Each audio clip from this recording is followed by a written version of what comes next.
Magluto tayo ng dahon ng ano nga to? Dahon ng broccoli.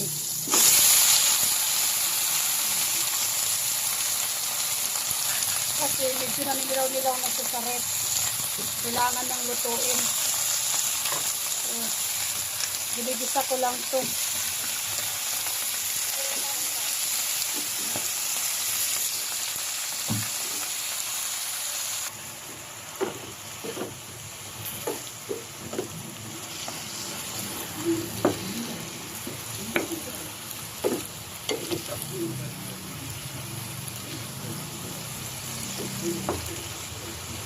Kunting toyo tsaka patis lang panimpla ko nito kasi malasa na yun.